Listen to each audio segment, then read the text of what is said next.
Mi nombre es Rick y pasé mi infancia y juventud creciendo en un lugar conocido por ser prácticamente el vecindario con mayor población latina en toda la gran ciudad de Los Ángeles. Mi madre y mi padre emigraron desde el sur mucho antes de que yo naciera y me tuvieron en este país para establecer sus raíces familiares. Mi madre y yo siempre tuvimos un vínculo muy estrecho y cercano, pero lamentablemente nunca tuve la oportunidad de conocer a mi padre en persona. Él decidió abandonar a nuestra familia cuando yo todavía era un bebé en pañales, y de hecho, le dijo a mi madre una variación de la clásica excusa de salir a comprar cigarrillos, cuando le informó que saldría a buscar algo para beber a la tienda. Debe haber sido una bebida muy difícil de encontrar en el mundo, porque nunca más lo he vuelto a ver, ni a saber absolutamente nada de él desde ese día. Dejé mis estudios en la escuela secundaria cuando estaba cursando el 10º grado. Aunque me gustaría poder decir con orgullo que tomé esa decisión madura para poder trabajar y mantener a mi esforzada madre, la verdad es que simplemente estaba completamente harto de lidiar con todas las tonterías y conflictos del entorno escolar. A los profesores del lugar no parecía importarles en absoluto que hubiera otros chicos problemáticos intentando constantemente presionarme para que me uniera a pandillas muy peligrosas de la zona. Sumado a eso, de todas formas yo estaba reprobando casi todas mis materias en la escuela. En lugar de tener que repetir años enteros de estudio y prolongar la agonía de asistir a ese lugar deprimente, tomé la decisión de renunciar a la escuela y luego comencé a buscar trabajo de manera inmediata. Me dediqué a hacer todo tipo de trabajos pesados, como lavar autos durante largas horas o cargar materiales de construcción pesados en diferentes obras. Luego conseguí trabajar en turnos nocturnos como conserje de limpieza en algunos grandes almacenes ubicados en el centro de la ciudad. Ese fue probablemente el peor de todos mis empleos, porque a veces me tocaba la terrible tarea de limpiar fluidos y trapear la suciedad dejada por todas las personas ebrias que pasaban la noche durmiendo a escondidas en los muelles de carga del edificio. El dueño del almacén era un hombre realmente agradecido con mi enorme esfuerzo y a veces, como muestra de aprecio, me dejaba dinero extra en mi sobre de pago semanal siempre que se enteraba de que me había tocado lidiar con una noche especialmente mala y asquerosa. Fue precisamente en ese oscuro trabajo donde aprendí de primera mano cómo paga de bien tener la extraña capacidad de limpiar cosas repugnantes que nadie más en el mundo estaría dispuesto a tocar. Por lo tanto, cuando un primo lejano mío me comentó sobre lo increíblemente bien que pagaban por ser parte de un equipo de limpieza especializado que trabajaba en escenas de crímenes, presté toda mi atención de inmediato. No se trataba de un trabajo ilegal, trabajando para un grupo criminal, ni de ninguna locura similar a esa, donde uno se deshace de la evidencia y limpia el lugar después de que los criminales actúan maliciosamente. Esta era una empresa privada completamente legítima y legal, que aceptaba contratos profesionales para limpiar los espacios después de que alguien perdía la vida en el lugar, de una manera que dejaba un gran desorden y que requería una limpieza profunda y especializada. A veces las escenas eran el resultado de incidentes directos con armas. Otras veces eran escenas tristes derivadas de casos de violencia extrema en las calles frías. En ocasiones también se trataba de personas enfermas que habían sido abandonadas a su suerte en un apartamento sofocante, sin aire acondicionado y expuestas al calor del verano durante varias semanas consecutivas. Una vez que las autoridades y la policía terminaban de forma oficial con su investigación pericial y recolectaban toda la evidencia disponible, era el momento exacto en que nosotros entrábamos al lugar con nuestros equipos para limpiar todo el desorden. A veces hacíamos este tipo de trabajos discretos para ciudadanos privados que nos contrataban directamente a la oficina, pero en su gran mayoría realizábamos trabajos avalados por grandes y lucrativos contratos con la administración de la ciudad. El pago inicial por nuestro valioso tiempo era excelente, y en la época en que me uní a la empresa formalmente, esa cantidad era mucho más dinero del que yo podría aspirar a ganar en cualquier otro empleo normal y corriente. Si a esa cifra base le sumamos los valiosos bonos por trabajar en condiciones de alto riesgo y el dinero extra por las largas horas adicionales de trabajo, yo estaba prácticamente saltando de alegría ante la oportunidad de realizar un trabajo que la gran mayoría de las demás personas de la sociedad se negaría rotundamente a hacer en su vida. Me dirigí a las oficinas de la compañía, llené una inmensa montaña de formularios y documentos de contratación y luego, después de asistir a una clase de capacitación obligatoria que duró un buen tiempo, estuve completamente listo para comenzar a trabajar. Los instructores nos enseñaron detalladamente sobre todos los graves peligros que representan los patógenos ocultos que se transmiten a través de los fluidos, cómo debíamos empaquetar correctamente todos los riesgos biológicos en las bolsas selladas adecuadas, qué tipos específicos de productos químicos fuertes debíamos usar para disolver las manchas oscuras en las alfombras y cómo debíamos vestirnos con el traje protector especial de cuerpo entero para asegurarnos de no llevar nada de esa letal contaminación a nuestros hogares en las suelas de los zapatos. El instructor principal de la academia era un hombre mayor de origen oriental. Este hombre serio llevaba haciendo este tipo de limpieza forense durante unos 20 años de su vida, y definitivamente no endulzaba la dura realidad para ninguno de nosotros. Nos advirtió claramente que 1 de cada 20 personas abandonaría el trabajo antes de que terminara su primera semana en la empresa, y que 1/3 parte de nosotros habría renunciado formalmente en el transcurso de 1 año.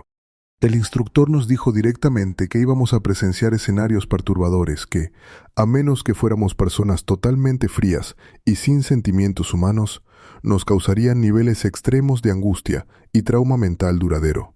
Obviamente nosotros nunca tendríamos que lidiar con los cuerpos de las víctimas directamente en la escena, pero el piso y las paredes estarían frecuentemente cubiertos de mucho líquido rojo y espeso. En algunas terribles ocasiones, también encontraríamos pequeñas cosas esparcidas por el lugar que alguna vez fueron parte integral y vital de una persona real. Nos advirtieron que sería un trabajo extremadamente duro, diseñado única y exclusivamente para personas duras de carácter. Si lograbas soportar todo el horror visual sin enfermarte, entonces tenías el éxito asegurado en este rubro tan peculiar. Era una gran oportunidad de vida, porque podías ganar una enorme cantidad de dinero limpio, sin siquiera tener que presentar un diploma de graduación de la escuela secundaria. En mi primer día oficial de trabajo real en el campo, los supervisores me enviaron junto con otro trabajador novato a limpiar a fondo un apartamento de una sola habitación, donde un sujeto desafortunadamente había perdido la vida de una manera muy violenta. El terrible y penetrante olor a descomposición me golpeó fuertemente en la cara antes de que yo siquiera terminara de abrir por completo la puerta de entrada al lugar, y casi termino devolviendo mi almuerzo dentro de mi propia mascarilla protectora. Nosotros, en la empresa, no contábamos con costosas máscaras de gas completas de nivel profesional militar, sino únicamente con simples mascarillas de tela convencionales, por lo que estas delgadas telas no lograban bloquear el horrible y espeso olor por completo. Fue en esa primera experiencia traumática donde aprendí el valioso truco de taparme las fosas nasales con abundante crema de vaselina para mitigar de forma efectiva el hedor insoportable. No había ninguna otra manera posible y humana de poder llevar a cabo el asqueroso trabajo sin enfermarse de inmediato. A pesar de todo el profundo asco, logramos hacer el trabajo que nos pidieron nuestros jefes. Tuvimos que cortar y desechar por completo en contenedores especiales toda la alfombra de la sala que estaba totalmente empapada. Tuvimos que raspar pacientemente la pintura arruinada de las paredes del cuarto, y procedimos a rociar generosamente esa potente sustancia química especializada que destruye por completo las cadenas de proteínas adheridas a las superficies del hogar. Todo ese trabajo intensivo y agotador nos tomó alrededor de 6 horas continuas sin descansos prolongados. Cuando por fin terminamos de limpiar arduamente cada rincón de la propiedad, el lugar entero se veía impecable, exactamente de la misma forma como si nada malo ni macabro hubiera sucedido allí jamás. Yo me sentía inmensamente orgulloso como un trabajador experimentado y profesional. Después de que el aliviado propietario del lugar le pagó puntualmente a la ciudad por el servicio especial, la ciudad procedió a pagarle a nuestra compañía de limpieza y finalmente yo recibí con alegría mi ansiado cheque de pago ese mismo viernes por la tarde. Aproximadamente unos 6 meses después de ese primer evento, me encontraba felizmente asignado a un equipo de trabajo habitual junto con 2 experimentados compañeros llamados Choi y Randy, además de contar con el apoyo de nuestro respectivo supervisor de grupo, llamado Frank. Frank era un hombre maduro de carácter muy firme e intenso. Él era otra de esas personas peculiares que ya llevaba más de 20 largos años haciendo este duro y particular trabajo de limpieza profunda. Aunque él definitivamente tenía sus propias locuras inofensivas y manías personales producto de los años, en el fondo era un muy buen sujeto y resultaba ser una persona sumamente agradable e instructiva con quien trabajar día a día.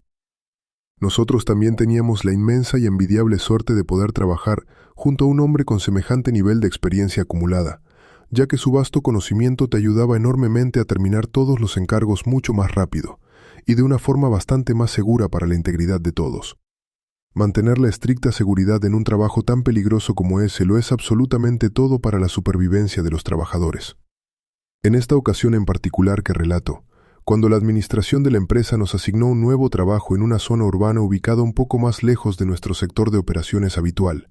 Frank no se encontraba disponible en la ciudad para asistir y guiarnos. De todos modos, nosotros en el equipo aún podíamos encargarnos de hacer el trabajo asignado sin mayores problemas. Simplemente estaríamos operando con un hombre de menos en el lugar y tendríamos que arreglárnoslas nosotros solos, sin contar con toda esa valiosa experiencia a nuestra entera disposición. Después de recibir el aviso oficial por radio de que los investigadores forenses de la policía terminarían de procesar y documentar la escena alrededor de las 3 de la madrugada, todos nosotros acordamos reunirlos pacíficamente en el depósito principal de herramientas cerca de las 2:30, para luego salir juntos hacia el lugar de los hechos en nuestro camión de trabajo, unos 10 minutos más tarde. Hay algunas noches tranquilas, en las que el trabajo no es más que usar una manguera de alta presión para limpiar un poco de suciedad líquida en el asfalto. Por otro lado, hay otras noches horribles y pesadas, en las que te encuentras sorpresivamente con un apartamento entero lleno de objetos muy peligrosos y suciedad acumulada, dejados atrás por personas problemáticas que perdieron la vida de forma trágica en lugares cerrados. El trabajo específico asignado para esa oscura noche en particular era más parecido al primer escenario sencillo mencionado, e involucraba principalmente usar nuestras herramientas y líquidos para lavar a fondo un oscuro callejón trasero, donde lamentablemente una pobre joven, víctima de la constante violencia de las calles, había sido atacada repetida y brutalmente. Nosotros estábamos bastante agradecidos en ese cansado momento por tener lo que parecía ser un simple y rápido trabajo de lavado superficial. Lo que nosotros tres no sabíamos ni remotamente en ese momento era cómo ese supuesto trabajo fácil y rutinario iba a terminar convirtiéndose misteriosamente en una situación bizarra que estaría muy lejos de ser algo simple o normal en nuestras vidas. Nosotros llegamos conduciendo a la escena del crimen, un poco más tarde de la hora precisa que habíamos planeado inicialmente. Esto significó inevitablemente que los policías de patrulla asignados a vigilar la escena estaban bastante enojados y molestos con nosotros por nuestra impuntual demora. Nos apresuramos a completar rápidamente todo el tedioso papeleo de entrega del control del lugar. Luego de que los cansados oficiales finalmente se marcharon en su patrulla para ir a conseguir su merecida dosis de café matutino o lo que sea que estuvieran planeando hacer con su escaso tiempo libre, mi equipo y yo comenzamos a ponernos laboriosamente nuestros pesados trajes de protección sintética y a preparar meticulosamente todas nuestras herramientas para empezar a limpiar y desinfectar el lugar. Justo en el preciso momento en que estábamos a punto de encender las ruidosas máquinas y empezar a lavar el área perimetral,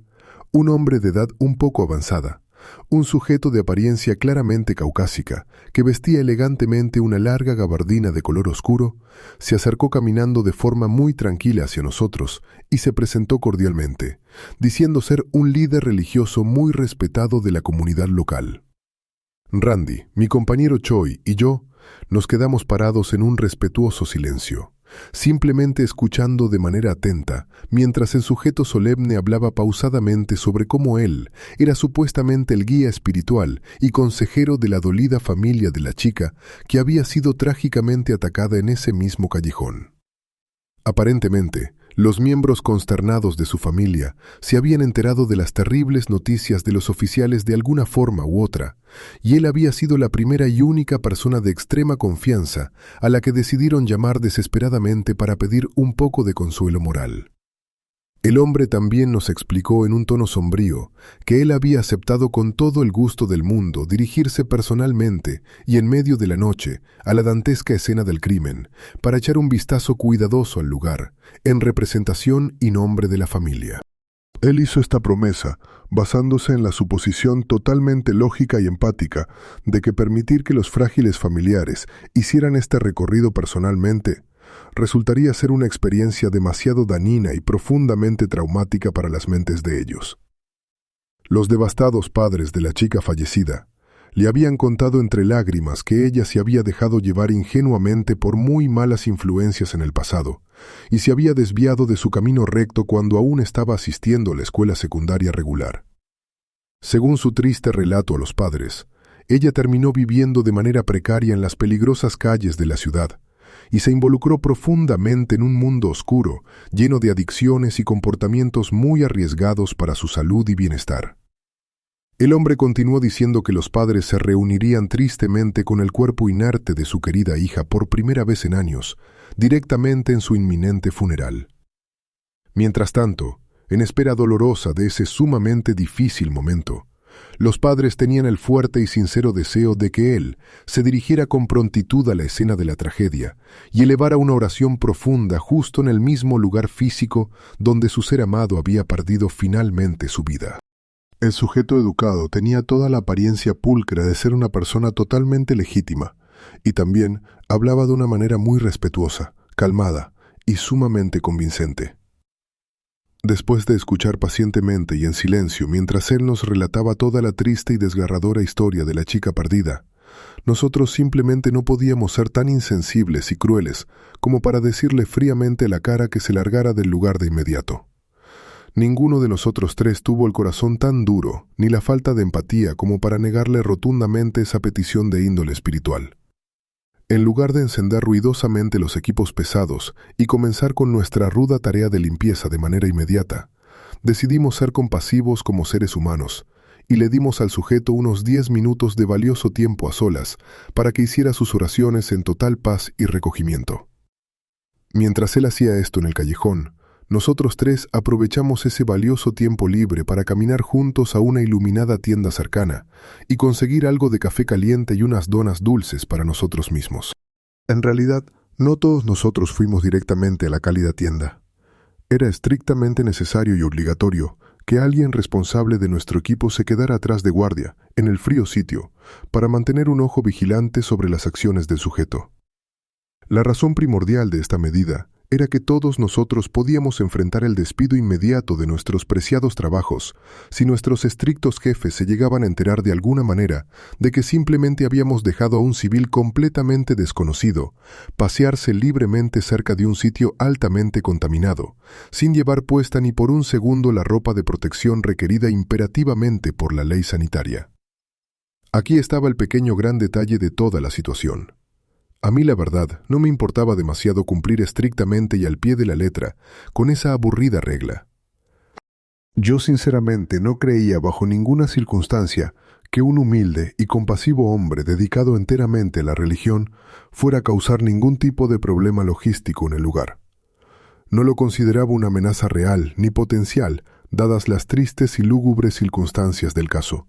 y no le di mayor importancia a su presencia, debido a todo lo que él mismo nos había contado minutos antes sobre su estrecha e inquebrantable conexión emocional con la afligida familia de la víctima fatal. No tenía ningún motivo lógico ni irracional para desconfiar de él en un momento tan delicado e íntimo como ese. En lugar de pararme directamente a su lado bajo el implacable frío de la madrugada y observarlo fijamente a cada segundo, como si yo fuera un águila o un halcón vigilante, decidí que era una idea mucho mejor simplemente sentarme a descansar mis piernas dentro de la amplia cabina de nuestro vehículo de trabajo y tal vez cerrar un poco los ojos por un rato. Dejé que mis compañeros Choi y Randy caminaran solos por la calle hacia la tienda de conveniencia que estaba ubicada a unas cuantas cuadras de distancia. Mientras yo estaba recostado y cómodamente sentado allí en la cálida cabina del camión, debido a un impulso de curiosidad repentino y fugaz, tomé la decisión de asomarme silenciosamente por el cristal de la ventana lateral para mirar fijamente hacia el oscuro lugar donde estaba el sujeto y comprobar visualmente cómo estaba procediendo con sus rezos y oraciones sagradas. Lo único que logré ver para mi absoluta e instantánea sorpresa fue que el hombre mayor había ignorado por completo las claras advertencias visuales. Había cruzado sigilosamente por debajo de la brillante cinta amarilla de seguridad de la Policía Metropolitana y se encontraba ahora mismo arrodillado directamente sobre el sucio asfalto del callejón. De inmediato pensé aceleradamente en mi cabeza que este extraño hombre no debería por ningún motivo haber cruzado esa cinta de restricción policial, y supe con total certeza que nosotros tres definitivamente nos meteríamos en problemas legales muy serios y perderíamos nuestros ingresos si los meticulosos supervisores de la compañía descubrían accidentalmente que habíamos permitido por descuido que algo así sucediera en nuestro turno. Al mismo tiempo, yo seguía tratando desesperadamente de convencerme a mí mismo de que el sujeto maduro era simplemente un apasionado líder religioso que estaba rezando fervientemente de rodillas en lo que claramente debía ser un momento emocional y espiritualmente muy difícil de sobrellevar para él, considerando la enorme carga de que era el guía espiritual de la familia afectada por la tragedia. Segundos agónicos después, observé con incredulidad desde la lejanía de la cabina cómo el sujeto en gabardina se inclinaba de manera antinatural hacia adelante en el suelo frío. Lo vi claramente deslizando su mano desnuda y sin ninguna protección a través del asfalto irregular, tocando de manera intencional y deliberada exactamente el mismo punto central, donde todavía se encontraba acumulada toda la evidencia biológica y los fluidos corporales de la pobre víctima fallecida. Eso que hizo era absolutamente inaceptable bajo cualquier concepto y representaba un error inmenso y garrafal en todos los sentidos posibles de la medicina y la sanidad. Yo no pensaba esto solamente porque resultara ser una acción visualmente extraña o incomprensible, ya que tengo muy presente que a veces las personas sufrientes hacen toda clase de cosas locas y totalmente fuera de lugar cuando están irremediablemente cegadas por un dolor profundo e insuperable. Yo pensaba esto alarmantemente porque, y digo esta fuerte afirmación con todo el debido y sincero respeto hacia las personas que ya han fallecido, no había ninguna manera médica o humana de saber con exactitud qué tipo de graves, contagiosas y letales enfermedades transmisibles padecía la víctima en vida. Rápidamente salté fuera de la seguridad de la cabina de nuestro camión de trabajo y le grité en voz muy alta al hombre encorvado, tratando inicialmente de llamarlo por un título altamente respetuoso, advirtiéndole a gritos que él simplemente no podía ir por la vida tocando y manipulando esa clase de fluidos y cosas peligrosas esparcidas en el suelo del callejón sin usar equipo. Yo esperaba ingenuamente en mi mente que el simple hecho de gritarle de forma tan brusca y sorpresiva al menos lograría captar su atención mental por un breve segundo y lo haría detenerse de inmediato y alejarse del peligro. Lamentablemente, mis desesperados gritos no tuvieron absolutamente ningún efecto positivo sobre sus acciones. Él simplemente permaneció allí en silencio, firmemente arrodillado en el suelo manchado, mientras llevaba lentamente, y con una calma aterradora, hacia su propio rostro la misma mano desnuda que apenas unos insignificantes segundos antes había frotado extensamente contra el asfalto lleno de suciedad. Yo estoy completamente seguro de que mi viejo y extremadamente estricto instructor coreano de la academia habría tenido un ataque de pánico letal si alguna vez hubiera presenciado semejante barbaridad antihigiénica en una escena del crimen real con sus propios y cansados ojos. La verdad pura es que yo mismo me encontraba bastante preocupado y asqueado por el nivel demencial de riesgo físico que toda esta situación surrealista implicaba. Lo que él acababa de hacer frente a mis narices era probablemente la cosa más estúpida, repugnante y mortífera que cualquier persona en su sano juicio podría siquiera intentar hacer en una escena de violencia urbana aguda como esa. El altísimo nivel de peligro biológico de esa acción específica solo sería superado por algo como activar accidentalmente una trampa explosiva militar escondida astutamente en el lugar del crimen. Como es muy fácil y lógico de imaginar en este extraño contexto, yo tenía el fuerte e irrefrenable deseo de acercarme velozmente para advertirle seriamente al hombre terco sobre su comportamiento suicida. Quería dejarle muy en claro, sin espacio a interpretaciones, que, sin importar cuán inmenso, profundo o desgarrador fuera el dolor que él estuviera experimentando en su corazón en ese trágico momento, ninguna demostración de duelo terrenal valía la pena el inminente y certero riesgo de contagiarse irremediablemente de una enfermedad terrible e incurable para la ciencia médica moderna. Le grité con toda la fuerza de mis pulmones desde mi posición a la distancia por segunda vez, exigiéndole de manera autoritaria que se detuviera de inmediato y soltara lo que sea que estuviera haciendo. Al ver con frustración que él me ignoraba olímpicamente, aceleré bruscamente mi paso y comencé a trotar rápidamente en dirección recta hacia donde él se encontraba realizando su acto incomprensible. El misterioso hombre finalmente decidió ponerse de pie por su cuenta en el mismo instante en que yo me acercaba corriendo velozmente hacia su posición en el callejón.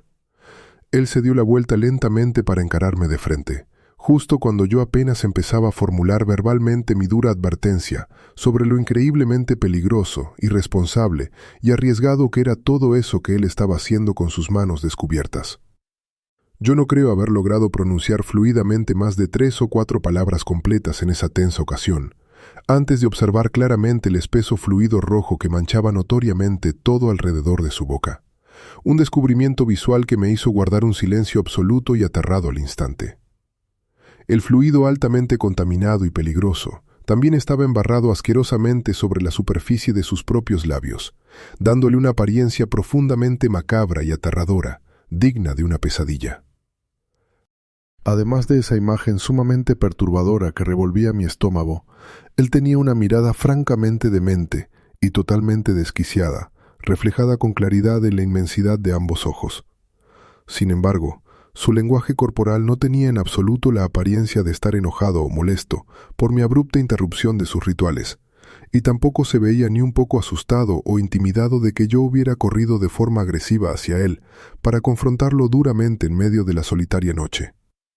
Su perturbadora actitud y postura corporal reflejaban exactamente la emoción diametralmente opuesta en la realidad. El sujeto escalofriante tenía un aspecto extrañamente feliz, pleno y totalmente satisfecho consigo mismo y con sus acciones. Lucía exactamente de la misma manera que lo haría una persona triunfadora que acaba de lograr algo realmente increíble e importante en su vida. Cuando en la cruda vida real lo único que este enfermo hombre había hecho era ponerse intencional y estúpidamente en un gravísimo riesgo de contraer un enorme montón de enfermedades sumamente repugnantes y potencialmente mortales. Ante esa escalofriante y enfermiza escena desplegada ante mí, yo supe de manera inmediata, instintiva y sin ningún lugar a dudas razonables,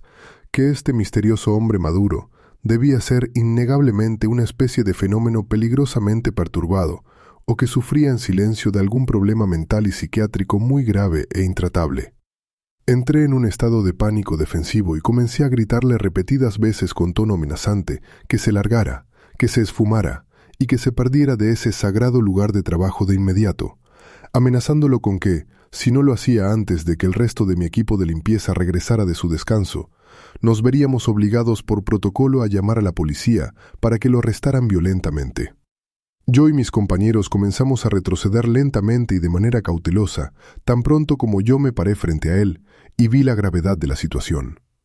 Fue un enorme y bienvenido alivio para mi tranquilidad mental mantener mi debida distancia física, considerando fuertemente que yo realmente no tenía absolutamente ninguna intención de iniciar una desagradable pelea física a golpes contra un sujeto desconocido y evidentemente perturbado que estaba cubierto por completo con fluidos biológicos potencialmente letales y altamente contaminados. A pesar de mis continuos gritos desesperados y mis repetidas amenazas de llamar a la ley, la extraña e inquietante expresión en su manchado rostro no cambió ni se inmutó ni un solo milímetro en ningún momento de nuestra confrontación. Él seguía pareciendo estar sumamente complacido, eufórico y orgulloso de sí mismo y de su repugnante logro, casi como si finalmente hubiera logrado realizar con rotundo éxito una actividad ceremonial y secreta que a él le encantaba practicar a escondidas en la oscuridad. Aunque yo continuaba gritándole a todo pulmón y perdiendo la voz para que se alejara de allí lo antes posible y nos dejara en paz, él se negó obstinadamente a darse la vuelta y marcharse de una manera normal y civilizada. En lugar de hacer eso como cualquier persona cuerda lo haría, empezó de pronto a dirigirme la palabra en un tono de voz extremadamente extraño y gutural, utilizando un idioma misterioso y completamente desconocido, que yo era total y absolutamente incapaz de entender o reconocer, incluso prestando mucha atención. Yo reconozco que no soy de ninguna manera un gran experto en temas de lingüística avanzada o idiomas, pero puedo afirmar con total y absoluta seguridad, basándome en mi experiencia viviendo en una ciudad diversa, que las fluidas palabras que él pronunciaba sin detenerse no pertenecían en absoluto al idioma inglés, ni tampoco se asemejaban al idioma español. El ritmo y el sonido general de su inquietante voz se asemejaban mucho, a mi parecer, al idioma italiano clásico, y yo noté de manera clara que él utilizaba una gran cantidad de letras consonantes, pronunciadas de forma exagerada y arrastrada, junto con muchos otros ruidos y sonidos guturales muy extraños y antinaturales para mis oídos poco entrenados. Mucho tiempo después de este extraño suceso, en otra etapa de mi vida, Conocí a un tipo bastante instruido que, al escuchar atentamente todos los detalles de mi anécdota, me sugirió la idea de que el misterioso idioma hablado en esa ocasión podría haber sido griego antiguo, o tal vez algo muy similar a eso en su raíz, pero la verdad innegable es que yo no tengo idea certera de la respuesta, y tal vez él tenía toda la razón en su suposición. Por todo lo que yo sé o puedo imaginar sobre el amplio tema de los idiomas del mundo, incluso podría tratarse genuinamente de algún idioma extinto, antiguo y totalmente perdido para la humanidad moderna. De cualquier forma y manera que fuera la realidad del origen de sus palabras, él empezó a apuntarme directa e insistentemente con su mano sucia, manteniendo rígidamente extendidos únicamente su dedo índice y su dedo meñique hacia mi dirección. Mientras me apuntaba de manera acusadora con ese peculiar, satánico y reconocible gesto manual, él comenzó a repetir sin parar y de manera rítmica un enorme montón de frases incomprensibles y oscuras, abriendo sus desorbitados ojos de par en par y manteniendo esa enorme, malvada y siniestra sonrisa grabada a fuego en su rostro extremadamente pálido. Yo estaba empezando a sentirme genuinamente bastante asustado, nervioso y muy perturbado en mi interior por culpa de todo este extraño circo. Yo no me sentía de esta forma asustada porque yo creyera genuinamente y de manera supersticiosa que el sujeto perturbado me estaba lanzando exitosamente algún tipo de maldición mágica o un conjuro sobrenatural en mi contra. El verdadero, lógico y profundo motivo de mi inmenso miedo humano era darme cuenta aterrorizado de que él realmente creía, en lo más profundo de su mente enferma, que me estaba lanzando una maldición maligna y poderosa, con total éxito e impunidad. Pensándolo bien y analizando la situación ahora mismo, desde la distancia del tiempo, supongo que el miedo real, visceral y más profundo en esa situación específica provenía directamente del simple hecho de no saber absolutamente nada sobre lo que demonios estaba haciendo, ni planeando hacer ese extraño hombre en ese oscuro callejón. Él, a pesar de sus actos, no daba la impresión clínica de estar completamente loco de remate, ni de haber perdido el contacto con la realidad en el sentido tradicional. Me refiero concretamente a que él no era en absoluto el típico tipo de loco inofensivo que empieza a gritar sin sentido a las paredes, a balbucear incoherencias aleatorias sin parar, o a quitarse la ropa en medio de la calle debido a un ataque psicótico incontrolable. El hombre calculador había sido plenamente capaz de inventar con increíble frialdad e inteligencia toda esa gran e intrincada mentira estructurada acerca de su supuesta y respetable vocación religiosa, su falso pero creíble conocimiento de los detalles de la familia, y el trágico y elaborado pasado ficticio de la pobre joven fallecida. Por lo tanto, existía innegablemente este horrible, oscuro y peligroso trasfondo psicológico en el ambiente, el cual indicaba claramente que este hombre siniestro sabía exactamente lo que estaba haciendo a cada maldito segundo que pasaba frente a nosotros. Quedaba muy claro para cualquier observador atento que él no era simplemente como un pobre perro rabioso, enfermo y desorientado que reacciona instintivamente a lo que sucede momento a momento, sin tener ningún tipo de plan o agenda maliciosa oculta. Eventualmente, después de unos minutos eternos de tensión asfixiante e intercambios unilaterales, él finalmente decidió por voluntad propia darse la media vuelta, y se alejó caminando un paso tranquilo hacia la espesa oscuridad reinante al final de la calle. Durante todo el largo tiempo que duró su perturbadora retirada de la escena, yo no dejé de gritarle enfurecido acerca de cómo iba a llamar sin falta alguna a las autoridades policiales, o cómo iba a llamar insistentemente a las ambulancias para que se lo llevaran confinado, o tal vez incluso iba a contactar a ambos servicios de emergencia al mismo tiempo para lidiar con él. Le grité con seguridad que él iba a necesitar urgentemente recibir ayuda médica intensiva de toda clase de doctores altamente especializados, después de todo lo que acababa de hacer frente a mis propios y estupefactos ojos. A pesar de todas mis advertencias amenazantes y mis insultos vociferados, todo lo que él hizo en respuesta, demostrando una calma anormal, fue seguir caminando tranquilamente y sin apuro en la dirección opuesta a nosotros. Mientras se marchaba definitivamente de la escena del crimen a paso lento pero firme, él seguía riéndose en voz baja y burlona para sí mismo, y no dejaba de murmurar y cantar palabras incomprensibles en ese mismo idioma tan extraño, perturbador e inquietante.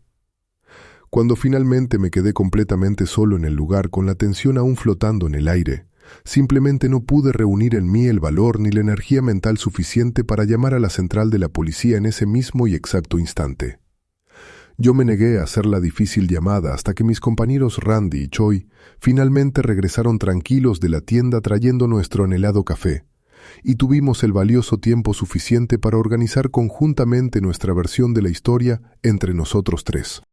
Resulta que en el fondo, nosotros realmente no queríamos, bajo ningún motivo, decirle la pura y arriesgada verdad a la severa policía acerca de cómo el extraño sujeto nos había convencido, usando hábiles trucos verbales y emocionales para permitirle hacer de manera voluntaria algo tan increíblemente peligroso y prohibido en el lugar asignado.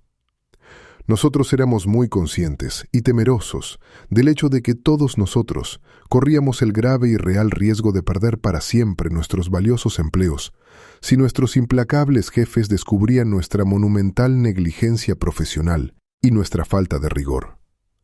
Debido a ese profundo temor económico, nosotros tres acordamos por unanimidad inventar y mantener a toda costa la conveniente historia de que el hombre misterioso simplemente había aparecido corriendo sorpresivamente de la nada y se había colado rápidamente en la escena restringida, mientras todos nosotros estábamos inevitablemente distraídos por un fugaz momento. Cuando finalmente tuvimos el coraje y el acuerdo listos e hicimos la llamada oficial al despacho, la eficiente operadora de emergencias nos dijo amablemente a través de la línea que enviaría a un oficial de patrulla a peinar la zona circundante para intentar buscar y localizar al perturbado hombre de la gabardina. Sin embargo, la operadora también nos aclaró rápidamente que, debido al simple hecho de que el sujeto escurridizo en realidad no estaba rompiendo ninguna ley penal de forma explícita ni evidente con sus extrañas y asquerosas acciones en el lugar público, no había mucho que los limitados oficiales de policía pudieran hacer realmente en la práctica para detenerlo de forma legal. Yo cuestioné inmediatamente esa decepcionante afirmación sobre la ley y el alcance policial, pero la experimentada operadora me explicó pacientemente y con tono educado que toda la escena del crimen en cuestión ya había sido investigada minuciosamente y sellada en su totalidad por los expertos detectives forenses horas antes de nuestra esperada llegada. Según su detallada explicación técnica y legal sobre los procedimientos policiales estándar, todo lo que ese extraño y repulsivo hombre estaba haciendo en realidad, a los ojos de la ley, era interponerse de manera sumamente molesta en las labores privadas de limpieza del crimen de una empresa comercial externa. Al final del largo y agotador día laboral, los asquerosos restos biológicos que se encontraban acumulados allí en el suelo pertenecían jurisdiccionalmente a la ciudad, y en ese preciso momento era entera y legalmente nuestra responsabilidad exclusiva manejar y controlar adecuadamente toda el área contaminada sin asistencia externa.